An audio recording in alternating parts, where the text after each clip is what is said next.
Salut, je suis Emma Kakpo et c'est un plaisir pour moi de vous retrouver dans ce nouveau numéro de La Quotidienne. Notre thème du jour, faire ce que tout le monde fait n'est qu'une stratégie évidente.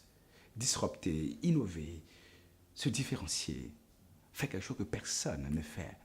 Identifier à chaque fois des niches inexplorées, des choses que personne ne pense à faire ou des choses que les gens veulent faire et qui n'arrivent jamais à faire. Optimiser, flexibilité, la stratégie. Différencier encore une fois, différencier, se différencier car la différence est dans la différence. C'est normalement ce que doit se surprendre en train de faire un stratège, un manager, un dirigeant d'entreprise.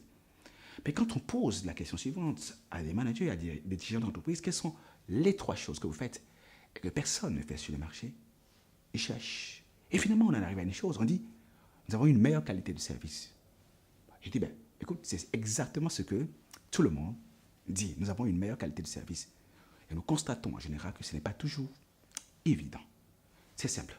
Lorsque vous faites ce que tout le monde fait, vous ne stratégisez pas. Du moins, c'est une stratégie que tout le monde peut copier. Pourquoi? Vous vendez du sucre. C'est comme, vous avez le sucre d'une marque A et le sucre d'une marque A, autant pour moi, et le sucre d'une marque B. Ensuite, le sucre d'une marque C. Le premier est blanc, le deuxième est blanc et le troisième est blanc. Le sucre, c'est du sucre.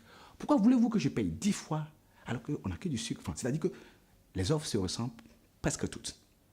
N'est-ce pas là qu'il faut commencer par se challenger pour dire qu'est-ce que nous devons faire que personne sur le marché ne fait du tout? Quelles sont les trois choses que les gens veulent?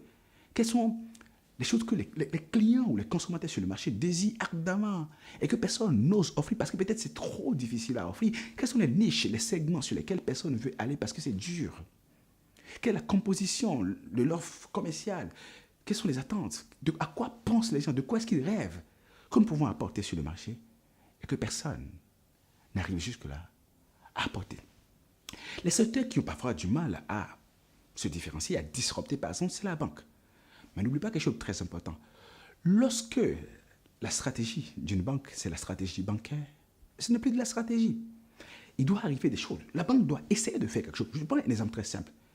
Il fait un moment où la Deutsche Bank, je pense, si je me trompe, la Commerzbank, autant pour moi, en Allemagne, ils ont vu que, ben, tiens, pourquoi se fait-il que Walmart ouvre 7 sur 7 et 24 heures sur 24 pratiquement, ou tout au moins jusqu'à 12 heures sur 24, et que nous, on va ouvrir que les vendredis? Pourquoi ne faisons pas le Walmart du secteur bancaire?